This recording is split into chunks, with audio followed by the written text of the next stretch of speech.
यात्रा कर रहे हैं, लेकिन इन 16 महीनों के दरमियान क्या कुछ ऐसी समस्या है जो सभी जगह सेम नजर आ रही है? बहुत सारी समस्या है जो सभी जगह सेम एक ही तरह की दिखती है। स्वाभाविक तौर पे बिहार जब देश का सबसे गरीब, पिछड़ा, अशिक्षित, बेरोजगार, भुखमरी वाला राज्य है तो कुछ समस्याएं तो आपको समान ही दिखेगी। लेकिन अगर मैं इस सवाल का उत्तर ऐसे दूं कि सबसे बड़ी समस्या क्या अभी तक दिखी जो सब वर्ग को, हर गांव, हर जिले, हर प्रखंड, हर पंचायत को प्रभावित करती है, तो 3 समस्याएं हैं। पहली समस्या है बेरोजगारी और पलायन। बेरोजगारी और पलायन, आप चाहे चंपारण में जाइए, छपरा में रहिए, वैशाली जाइए, मधुबनी जाइए, बेगूसराय आइए, हर जगह ये समस्या है। आप ये कहेंगे कि भैया बेरोजगारी और पलायन बिहार की बहुत बड़ी समस्या है, ये जानने के लिए आपको पैदल चलने की क्या जरूरत है? ये तो बैठा हुआ कोई आदमी पटना, दिल्ली में भी बता सकता है, ये बात तो ठीक है। लेकिन जब आप पदयात्रा करते हैं, इतनी गाँव में जाते हैं, तो आपको इन समस्याओं की से जुड़े हुए जो आर्थिक सामाजिक पहलू हैं, इसकी जो विकरालता है, उसकी समझ बनती है। जैसे आप उदाहरण के तौर पर पलायन को ले लीजिए। सामान्यतः लोगों की सोच है कि बिहार से पलायन जो है ये गरीबों का मुद्दा है। गरीब लोग यहाँ से रोजी रोजगार के लिए, मजदूरी के लिए बाहर जाते हैं। सच्चाई ये नहीं है। सिर्फ गरीब आदमी यहाँ से बाहर नहीं जा रहा है, गरीब आदमी मजदूरी के लिए बाहर जा रहा है, लेकिन जो यहाँ पर बिहार के नज़रिए से समृद्ध परिवार हैं, उनके बच्चे भी पढ़ाई के लिए, नौकरी के लिए, रोजगार के लिए बाहर ही जा रहे हैं। पलायन की समस्या इतनी बड़ी है कि इसकी वजह से यहाँ धीरे धीरे परिवार की परिकल्पना ही खत्म हो गई है। परिवार के तौर पर जैसा लोग समझते हैं कि भाई पति पत्नी, बाल बच्चे, माँ बाप एक साथ रह रहे हों, ऐसे बहुत कम परिवार आपको गाँव में देखने को मिलेंगे। गाँव में जब हम लोग जाते हैं, ज़्यादातर गाँव में 40 से 50% नवयुवक या तो मजबूरी में या अपनी स्वेच्छा से बाहर चले गए हैं, चाहे वो पढ़ाई के लिए गए हों या मजदूरी के लिए गए हों। पलायन का एक दूसरा और पहलू है। कई बार हम लोगों को लगता है कि बिहार से लोगों का पलायन हो रहा है। बिहार से सिर्फ लोगों का पलायन नहीं हो रहा है, यहाँ से बुद्धि का भी पलायन हो रहा है। जो लोग पढ़े लिखे हैं, समझदार हैं, काबिल हैं, वो लोग भी बाहर पढ़ने चले जा रहे हैं। और सबसे बड़ा पलायन यहाँ पर है पूंजी का पलायन। जो पैसा आप और हम बचाते हैं, जो भी यहाँ की जनता कमा रही है, बैंकों में रख रही है, उस पैसे को बैंक वाले यहाँ से दूसरे राज्यों में भेज रहे हैं, जिसकी चर्चा कोई नहीं करता है।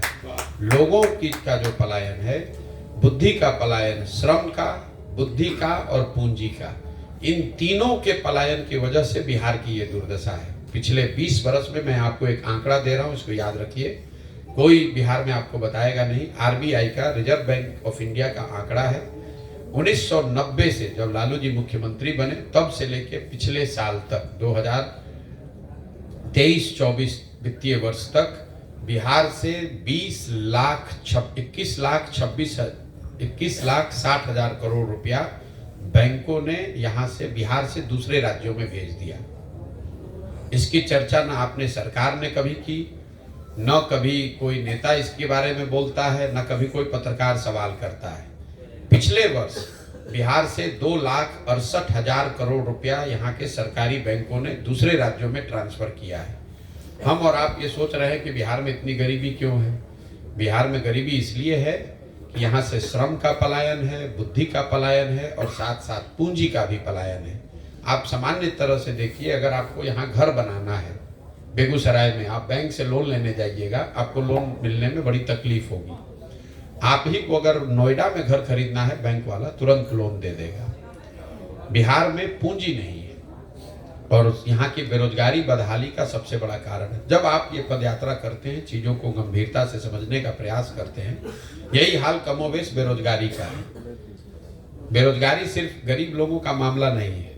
जो यहाँ पर समृद्ध लोग हैं, बड़े लोग हैं, उनके बच्चों के रोजगार की भी उतनी ही समस्या है। जब हम लोग पैदल चलते हैं तो जो 15 बीघा 20 बीघा खेत का मालिक है, वो भी आकर अपने बच्चों के 20,000 रुपये नौकरी के लिए भी हाथ जोड़ने के तैयार है। खेत बेचकर भी लोग सरकारी नौकरी चाहते हैं। तो बेरोजगारी यहाँ सिर्फ गरीबों का मामला नहीं है। मेरी नज़र से बिहार में बेरोजगारी और पलायन ये एक ऐसा मुद्दा है जो समाज के हर वर्ग को, हर जिले, हर पंचायत को इफेक्ट कर रहा है, उसकी ज़िंदगी को तबाह कर रहा है और इसीलिए सबसे पहले इसकी जब तक हम लोग बेरोजगारी और पलायन बिहार से नहीं रोकेंगे तब तक बिहार में आपको आमूलचूल परिवर्तन होता नहीं दिखेगा। और इसको दूर करने का उपाय वही है, शिक्षा और पूंजी। अगर ये दोनों चीज की उपलब्धता हो जाए तो बिहार की तकदीर और तस्वीर बदल सकती है। जहाँ तक आपने शिक्षा की बात की है, पूरे भारतवर्ष में जितने आईएएस और आईपीएस हैं, परसेंटेज में बिहार का कितना है पूरे देश में? देखिए, ये जो बिहार में बैठ के लोग अपना पीठ थपथपाते हैं कि बहुत सारे हम लोग के बच्चे इंजीनियरिंग मेडिकल कॉलेज में करीब करीब, नहीं, मैं केवल आईएएस और आईपीएस की बात कर रहा हूं। आप सवाल पूछा है, धीरज रखिए, जवाब दे रहे हैं। ये हम लोग को ऐसा लगता है कि पूरे देश में आईएएस आईपीएस बिहार के ही हैं। कई लोगों को ये भी लगता है कि जितना आईआईटी और मेडिकल में लड़के जा रहे हैं वो सब बिहार के ही हैं। ठीक बात है, बिहार से बहुत बड़ी संख्या में आईआईटी में, मेडिकल में आईएएस आईपीएस लोग बनने वाले हैं। लेकिन जो लोग आईएएस आईपीएस बन रहे हैं वो बिहार की शिक्षा व्यवस्था से जुड़े हुए लोग नहीं हैं। वो बिहार के लड़के हैं, पढ़ रहे हैं दिल्ली में या दूसरे जगह, वो लोग आईएएस कम्पीट कर रहे हैं।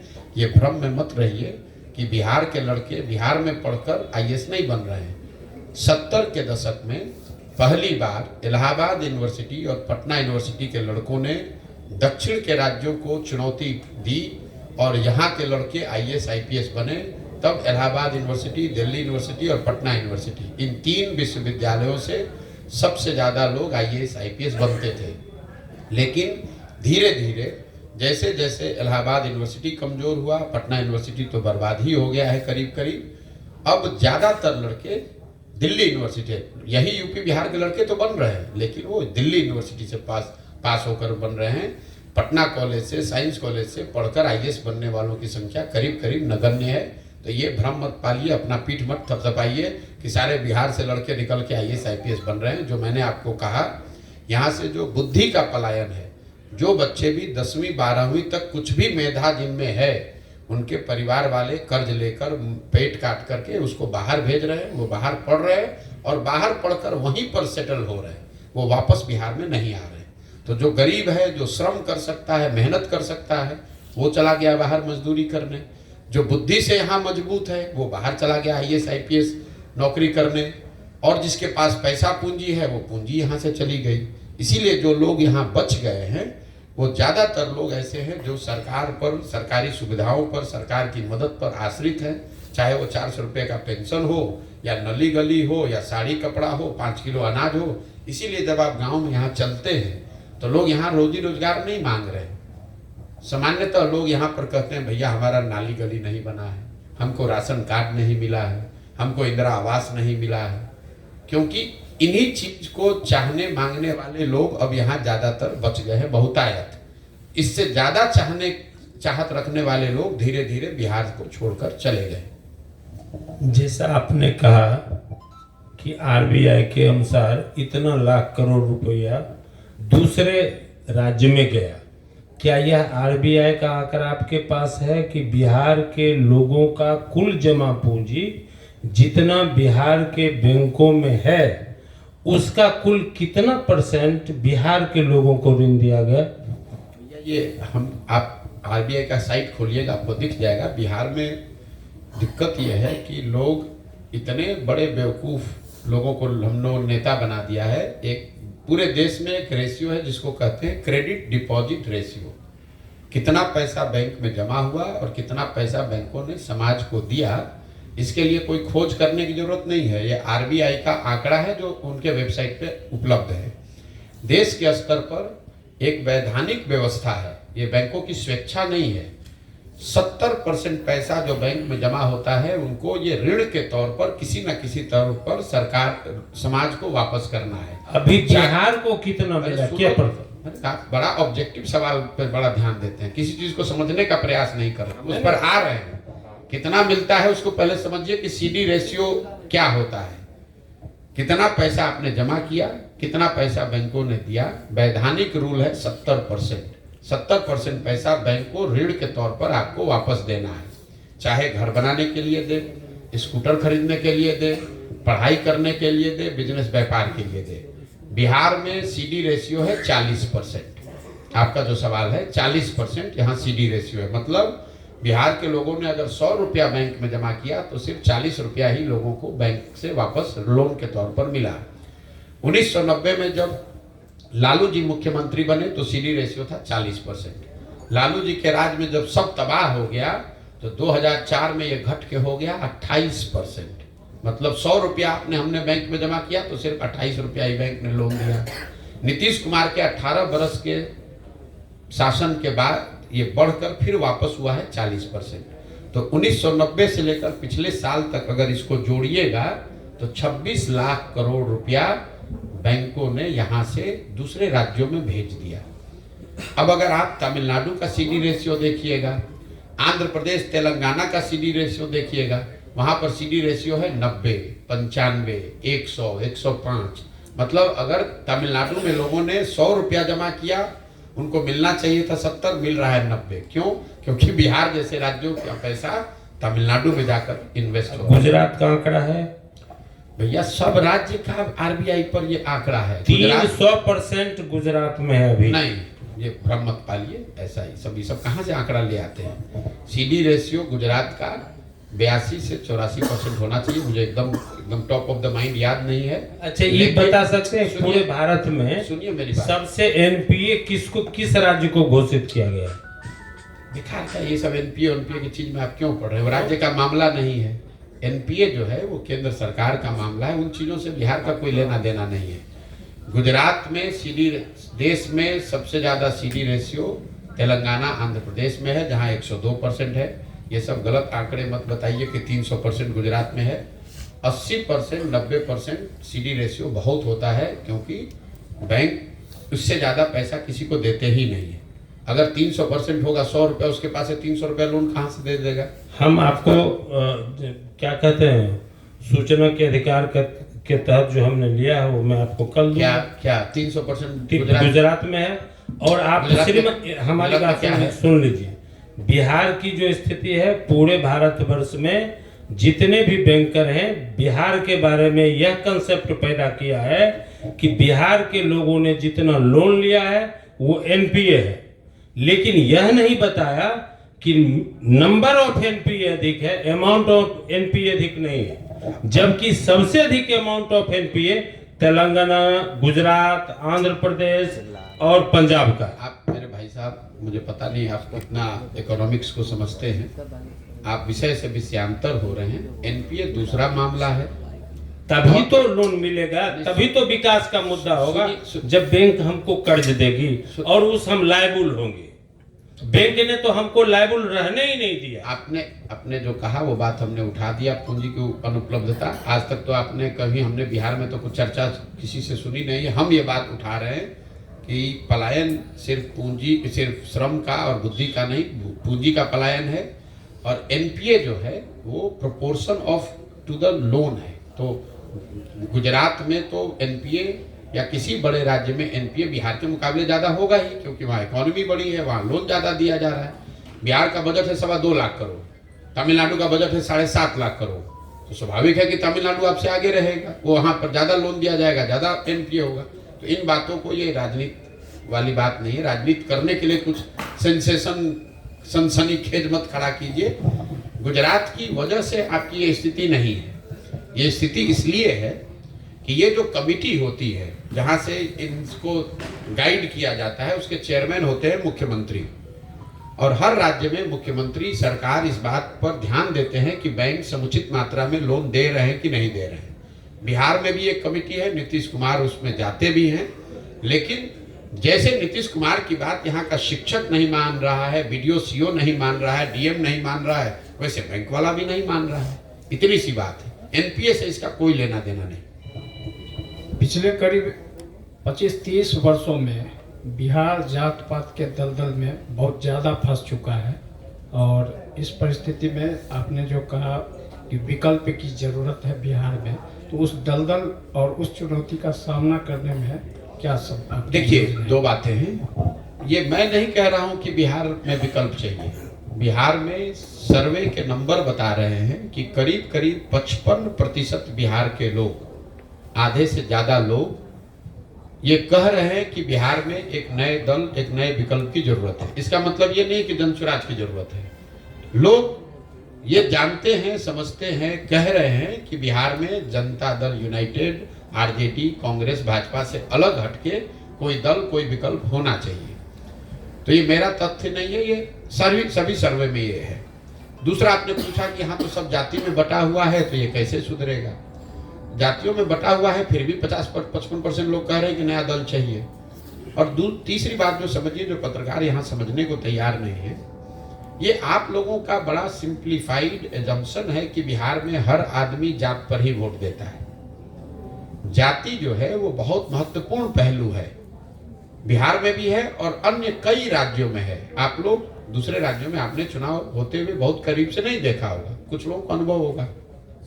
जाति इतना ही बड़ा फैक्टर गुजरात में भी है, आंध्र प्रदेश में भी है, तेलंगाना, तमिलनाडु में भी है। ये भ्रम मत पालिए कि गुजरात में, आंध्र प्रदेश में, तेलंगाना, कर्नाटक में जाति नहीं है। ये एक तोहमत बिहार पे लगा दी गई है कि बिहार में सब इसलिए खराब है कि सब जाति पर वोट पड़ता है। अब मैं आपको आंकड़े दे देता हूँ। बिहार में मोदी जी को, भाजपा को तो वोट पड़ रहा है। हर आदमी कहता है कि यहाँ का जो सांसद है, विधायक है भाजपा का, उसको वोट नहीं पड़ता है। लोग मोदी जी के नाम पर वोट देते हैं। तो मोदी जी के जाति का कितना आदमी बिहार में रहता है, ये बता दीजिए। जो लोग भी मोदी जी को वोट दे रहे हैं वो उनके जाति के तो नहीं है। आप कहिएगा चलिए वो तो मोदी जी का करिश्मा है इसलिए दे रहे हैं, उसको हटा दीजिए। 20% यहाँ पर मुसलमान रहता है। मुसलमान तो लालू जी को वोट दे रहा है, लालटेन को वोट देता है, वो तो जाति पर वोट नहीं दे रहा है, वो तो भाजपा के डर से वोट दे रहा है लालू जी को। तो ये कह देना कि 100 में 100 आदमी जाति पर ही वोट दे रहा है, ये बहुत सिंप्लीफाइड एजम्पशन है, ऐसी बात है नहीं। जाति एक महत्वपूर्ण पहलू है जिसके नाम पर 30, 40, 50% लोग वोट करते हैं, लेकिन 100 में 100 आदमी जाति के नाम पर वोट नहीं करता है।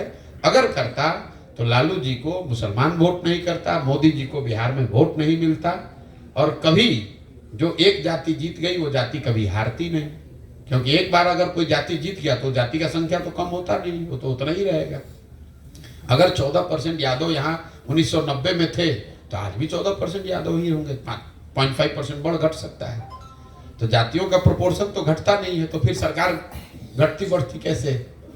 तो इतना आसान नहीं है जितना लोग बताते हैं कि भैया सब जाते पर दे रहा है।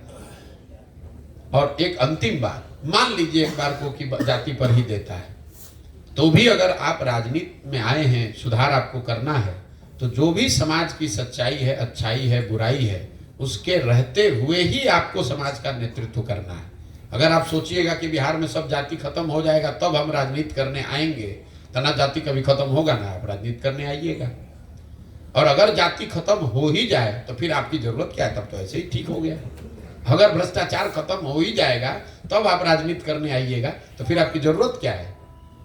आप नए विकल्प की जरूरत तभी तो है कि जाति में बट के, भ्रष्टाचार के नाम पर, धर्म के नाम पर वोट पड़ रहा है, उसको सुधारने के लिए तो आपकी जरूरत है। इसीलिए तो नए प्रयास की जरूरत है। आप कर नया प्रयास क्यों कर रहे हैं? नया प्रयास इसलिए कर रहे हैं कि समस्या है। अगर समस्या होती ही नहीं तो नया प्रयास की जरूरत क्या थी? आप तो क्रिएटर थे। अभी आपने दो बातें की हैं, जैसे डर की वजह से पक्ष और विपक्ष जो है मतांतर कर रहे हैं, मत दे रहे हैं अपना। कहीं न कहीं समाज से लेकर राजनीति दो ही धुरी पर अभी चल रही है, सनातन या सनातन विरोध। तो फिर आपका जो यात्रा हो रहा है इसको कैसे खत्म कर पाएंगे? खत्म करने की क्या जरूरत है? ये आपकी समझ है कि पूरा समाज सनातन और सनातन के पक्ष और विरोध पर चल रहा है। ये तो कुछ लोग जो इसकी राजनीति कर रहे हैं वो ऐसा बता रहे हैं, हम तो ऐसा नहीं देखते। हमारी जो समझ है छोटी मोटी राजनीति की, ऐसा नहीं है कि देश में सनातन और सनातन के पक्ष और विपक्ष में ही राजनीति हो रही है। इस देश में 80% सनातन को मानने वाले हिंदू धर्म के लोग रहते हैं। भाजपा को कितना वोट मिला है 2019 में? 38%। मतलब आधे से कम हिंदुओं ने भाजपा को इस देश में वोट दिया है। आपने एक ही बार में कह दिया कि सनातन और सनातन विरोध की राजनीति चल रही है। तो अगर आप ही के बात को सही मान लें तो जो सनातन के मानने वाले लोग हैं उन्होंने भाजपा को वोट दिया है, तो आधे से ज्यादा सनातन को मानने वाले लोग भाजपा के साथ सहमत नहीं है। किसी चीज को जब आप देखते हैं तो इतना आसानी से कोई आंकड़ा देखा, कोई फैक्ट देखा और बस तुरंत इंटरप्रिटेशन कर दिया। अगर 80% हिंदू है और सब सनातन के मानने वाले लोग भाजपा ही को वोट दे रहे हैं, तब तो 80% वोट भाजपा को आना चाहिए था, 70 आना चाहिए था, 60 आना चाहिए था। 38% वोट ही कैसे आया? और बिहार के लिए एक आपको आंकड़ा दे देता हूं। बिहार में भाजपा को पिछले विधानसभा चुनाव में 19.6% वोट आया है। 19.6% वोट, 19 मतलब 20% से कम वोट आया है भाजपा को बिहार में। और आप कह रहे हैं कि सारा हिंदू भाजपा ही को वोट दे रहा है। बिहार में 82% हिंदू है, तो भाजपा को 20% वोट कैसे आया? आप हमको समझा दीजिए। उस वक्त की परिस्थितियां कुछ और थी, आपको अब अरे भैया, अभी लगता है इस दो बरस पहले का वोट का दे रहे, पहले का नहीं बोले हैं। अभी जो विधानसभा हुआ है उसका आंकड़ा है 19.6% वोट भाजपा को आया है। जाके देख लीजिएगा आंकड़ा। बार? फिर डर क्या है इसमें? डर जो आपने अभी चर्चा की, जो डर रहे हैं लोग, डर सनातन का नहीं है। जो मुस्लिम समाज है उसको भाजपा का डर है, इसलिए वो लालू जी को वोट देता है। और जो हिंदुओं का एक बड़ा वर्ग है उसमें भी जिन्होंने लालू जी का राज देखा है, उनका जंगल राज देखा है, उससे जो डरता है वो भाजपा को वोट नहीं करता है उसके पक्ष में। वो ये कहता है कि कितना भी भाजपा खराब है, कम से कम लालू जी का जो जंगल राज है वो वापस नहीं आना चाहिए। इसलिए डर के मारे फिर वही जाकर भाजपा को देता है। यही डर है कि फिर से वो जंगल राज वापस ना आ जाए, ये डर है। मुसलमान को ये डर है कि कहीं भाजपा का शासन ना हो जाए, ये डर है। सर,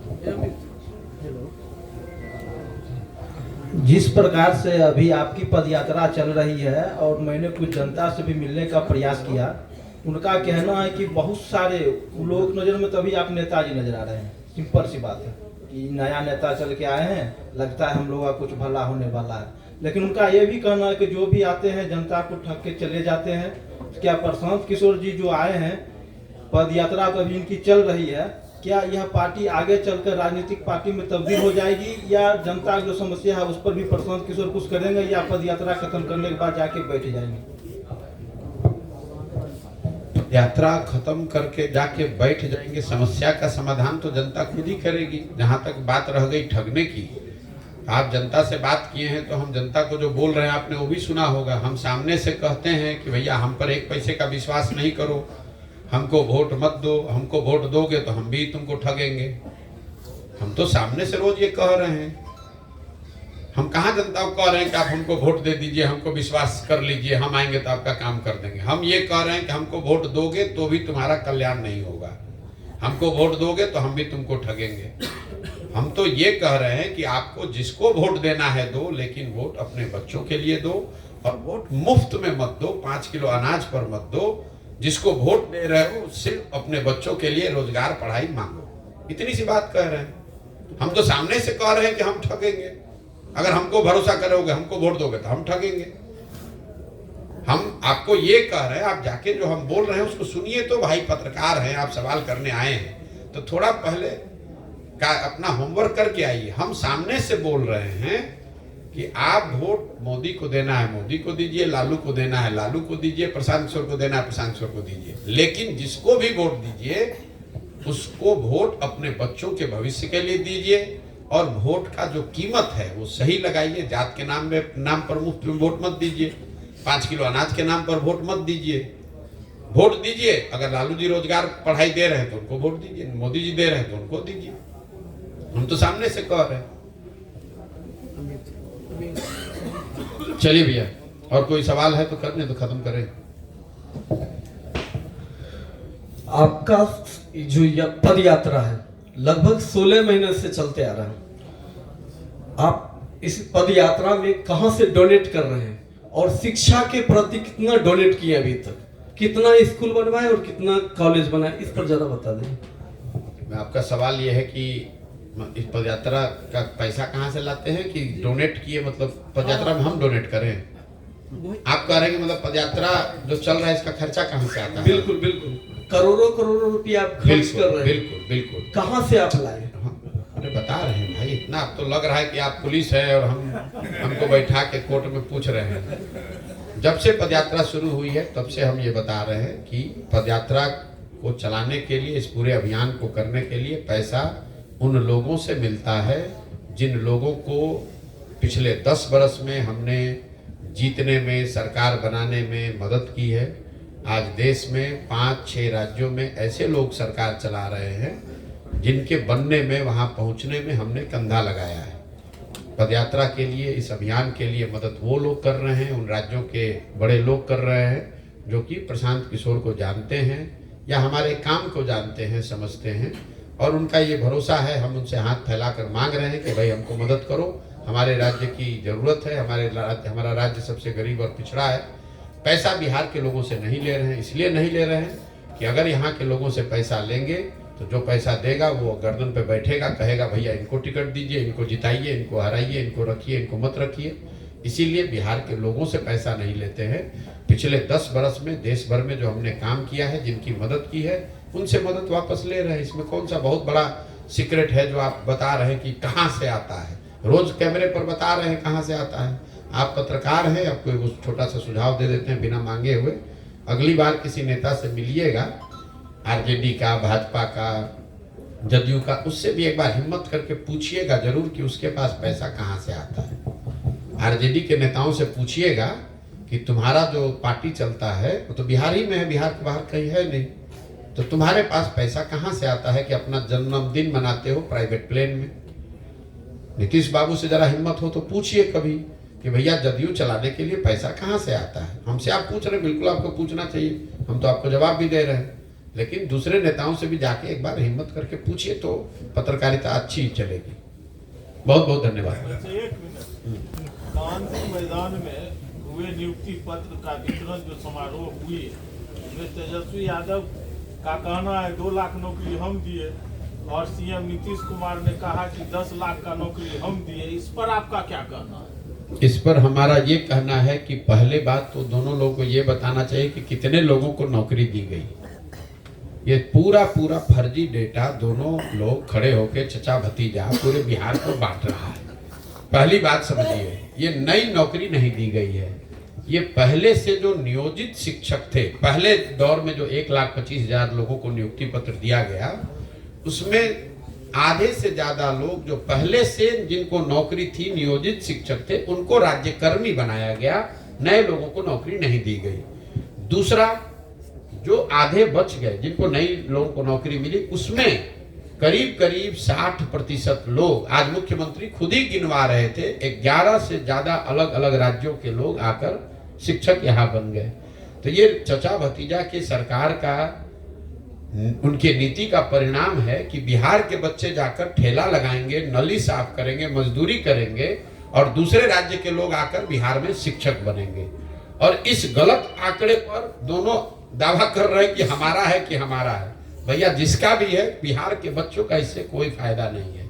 दूसरी बात, बिहार में टोटल करीब 10 लाख शिक्षकों की जरूरत है।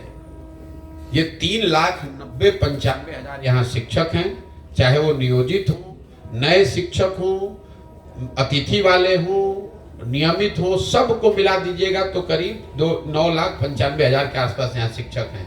तो आधे से ज्यादा पद अभी भी खाली हैं। किसी स्कूल, किसी विद्यालय में कोई सुविधा बदली नहीं है। आज ही कल जब ये नियुक्ति पत्र बटा है तो आपने देखा होगा, कुछ पत्रकारों ने नए शिक्षकों से इंटरव्यू लिया, पूछा देश का उपराष्ट्रपति कौन है, तो 10 में 9 आदमी देश में उपराष्ट्रपति का नाम नहीं बता पाया। लोगों से पूछा गया बीपीएससी का फुल फॉर्म क्या है, उनको पता नहीं है। और इन्हीं के भरोसे बिहार की शिक्षा व्यवस्था को सुधारा जाएगा। और ये दोनों लोग लड़ाई कर रहे हैं कि हमने इसको कर दिया कि हमने कर दिया। तो मेरे भाई, यही दुर्दशा है, अंधा में काना राजा वाली बात है। जिसने जो कर दिया, भाई कितने, अभी तक सरकार ने ये नहीं बताया है कि जो 2,25,000 लोगों को नियुक्ति पत्र दिया गया, नौकरी नहीं दी गई है, नियुक्ति पत्र दिया गया है, इसमें कितने लोग पहले से ही नौकरी कर रहे थे, कितने लोग बिहार के नए लोगों को नौकरी मिली और कितने लोग बिहार के बाहर के हैं। ये 3 आंकड़ा कोई नहीं बता रहा है कि कितने लोग बिहार के हैं जिनको नए लोगों को नौकरी मिली। आप सारा क्रेडिट दे दीजिए नीतीश कुमार को, सारा क्रेडिट दे दीजिए तेजस्वी को, हमको उससे मतलब नहीं है। अरे आप ये तो तेजस्वी यादव वही आदमी है जो कह रहे थे कि हम एक कैबिनेट में बैठेंगे तो 10 लाख आदमी को नौकरी दे देंगे। कोई उनसे पूछने वाला नहीं है कि आपके माँ बाबूजी 15 साल थे तब तो एको आदमी को नौकरी नहीं दिए। नीतीश कुमार 18 बरस से मुख्यमंत्री हैं, एक आदमी को भी नौकरी नहीं दिए। अब अचानक से उनको ज्ञान हो गया है कि 2 लाख आदमी को नौकरी दे रहे हैं। ये 2,25,000 का आंकड़ा गलत है। इसमें बड़ी संख्या उन शिक्षकों की है जो पहले से ही नौकरी कर रहे थे, उनका सर्विस कंडीशन बदला है। वो पहले नियोजित शिक्षक थे, अब उनको राज्यकर्मी कहा जा रहा है। ना उनकी सैलरी बढ़ी, ना उनका सर्विस कंडीशन बढ़ा, ना नया पेंशन से जान बचा। अभी भी उनको कोई फायदा उसका नहीं है।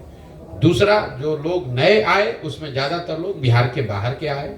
और तीसरा, जो नए बिहार के लोगों को नौकरी मिली है, अभी तक वो संख्या किसी को मालूम नहीं है कि वो 10,000 है, 40,000 है या 50,000 है। लेकिन जो भी संख्या है वो ना पर्याप्त है, ना उससे कोई बिहार की शिक्षा व्यवस्था पर फर्क पड़ने वाला है। कुमार एक बार फिर जो है वो